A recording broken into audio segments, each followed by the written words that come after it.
Hello, முட்டை குருமா ரொம்ப ஈஸியாக வைக்கலாங்க. ஃபஸ்ட்டு நம்ம கடாயை வச்சுட்டு அதில் ஒரு 4 ஸ்பூன் எண்ணெய் போட்டுடணுங்க. கொஞ்சம் கடுகு போட்டுடணும். 1 ஸ்பூன் கடுகு போட்டு அது நல்லா பொரிய ஆரம்பிக்கும் போது 1 ஸ்பூன் கடலப்பருப்பு போட்டுடலாங்க. நம்ம குவான்டிட்டி ஒரு 2-3 பேருக்கு செய்கிறதுனால கொஞ்சம் கொஞ்சமாகவே போட்டாவே போதும். ஓரளவு கொஞ்சம் கலர் மாறின உடனே அதுக்கடுத்து ஒரு 3 வெங்காயம் கட் பண்ணி வச்சுக்கணுங்க.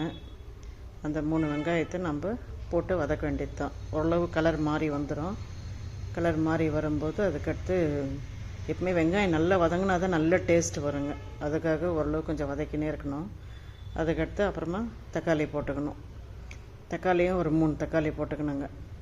நல்ல பழமாகவே தெரியுது, அதனால் 3 தக்காளியாகவே நான் எடுத்துக்கினேங்க.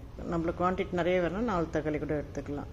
1 ஸ்பூன் கல் உப்புங்க போட்டு நல்லா வதங்கி வரும். உப்பு போடுறதுனால கொஞ்சம் சீக்கிரமாக வதங்கிடும். நல்லா வதங்கி வரும்போது நம்மளுக்கு இப்போ பூண்டு நல்லா இருக்கிறதுனால பூண்டு நிறையவே போட்டு யூஸ் பண்ணிக்கலாங்க. பூண்டு ரொம்ப நல்லது உடம்புக்கு, கொலஸ்ட்ரால் கம்மி பண்ணுங்க. அதனால் பூண்டு நான் எல்லா சமையலுக்கும் நிறைய எடுத்துக்கிறது. 1/2 ஸ்பூனு கரம் மசாலா தூள், அப்புறமா அதுக்கடுத்து 1/2 ஸ்பூன் மஞ்சத்தூள் வரும். மஞ்சத்தூள், மிளகாத்தூள் 1 ஸ்பூனு மிளகாத்தூள், 1/2 ஸ்பூன் மஞ்சத்தூள், 1/2 ஸ்பூன் கரம் மசாலா தூள் எல்லாத்தையும் போட்டு நல்லா வதக்கினே இருக்க வேண்டியதுதாங்க. அது நல்லா வதங்கி வந்துடும். மிளகாத்தூள் தான் இது, அவ்வளோதான். போட்டு நல்லா வதங்கி வந்துக்கினே இருக்கும்போது அதுக்கடுத்து நம்ம தண்ணி ஊற்றிட்டு ரெடி பண்ணி வச்சுக்க வேண்டியது தான். ரொம்ப ஈஸிங்க முட்டை குருமா. குழந்தைங்க எல்லாருமே ரொம்ப விரும்பி சாப்பிடுவாங்க. இது மிளகுத்தூள், இந்த முட்டை வாசனை வராமல் இருக்கிறதுக்காக மிளகுத்தூள் ஒரு 1/2 ஸ்பூன் போட்டுருக்குதுங்க. கொஞ்சம் காரம் தெரியும், குழந்தைங்க சாப்பிட்றதுக்கு கஷ்டன்றதுனால 1/2 ஸ்பூன் மிளகுத்தூள் போட்டு நல்லா வதக்கினே இருக்க வேண்டியது தாங்க. நல்லா ஃபைனாக வதங்கிடும்.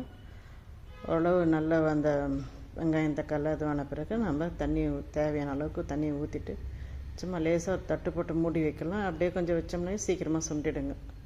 தேவையான முட்டையை போட்டு ஒரு கொதி வந்தோடனே கொத்தமல்லியை போட்டு நம்ம இறக்க வேண்டியது தாங்க. ரொம்ப ஈஸியான முட்டை குருமா இது. எத்தனை முட்டை தேவையோ நம்ம அத்தனை முட்டை போட்டுக்கலாம். வேக வச்சியும் செய்வாங்க. நான் இதே போல் இப்படி வச்சுறது சீக்கிரமாக ஈஸியாக ஆகிடும். நல்லா இருக்கும். அதை விட இது இன்னும் கொஞ்சம் டேஸ்ட்டாக இருக்குமே அப்படின்னு சொல்லிட்டு ஒரு சிலர் வேக வச்சு செய்வாங்க. ஒன்றும் இல்லை, அதுலேயும் அதே தான். வேக வச்சுட்டு அதில் மேலே கொஞ்சம் நல்ல ஹோல்ஸ் எல்லாம் போட்டு நம்ம கம்பி இல்லை வடக்கம்பியில் அது போல் ஹோல்ஸ் போட்டும் செய்யலாம். இது நான் எப்படியே செய்யறதுனால இதிலே ஊற்றிடுறதுங்க. போட்டுட்டு ஓரளவு கலக்கக்கூடாது. கலக்கிட்டால் ரொம்ப சீக்கிரமாக எல்லாம் உடஞ்சி போயிடும். அப்படின்றதுனால அப்படியே முட்டையை போட்டுட்டு மெல்ல கொஞ்சம் சிம்மில் வச்சிடணும். சிம்மில் வச்சுட்டு இருந்தாவே சீக்கிரமாக முட்டை வெந்துடும். அப்படியே எடுத்து சாப்பாட்டுக்கு, சப்பாத்திக்கு, இட்லி, தோசை எல்லாத்துக்குமே கொடுக்கலாங்க. நம்மளுக்கு தேவைன்னா கிரேவி அதுக்கேற்ற மாதிரி யூஸ் பண்ணிக்கணும். நிறைய பேர் இருக்கோன்னா வெங்காயம் தக்காளி நிறைய ஆட் பண்ணிக்க வேண்டியது தான். கம்மியாக 2-3 பேர் தான் இருக்காங்கன்னா ஒரு 3 வெங்காயம் 3 தக்காளியுமே போதுங்க. கொத்தமல்லி இது நான் வீட்டிலே செடி போட்டு வச்சுருக்கிறதுனால இதில் ஃப்ரெஷ்ஷாக இருக்கும்போதே குட்டி குட்டி கொத்தமல்லியாக இருக்கும்போதே நான் எடுத்துன்னு வந்துடுறதுங்க. ரொம்ப நல்ல வாசனையாக இருக்குது.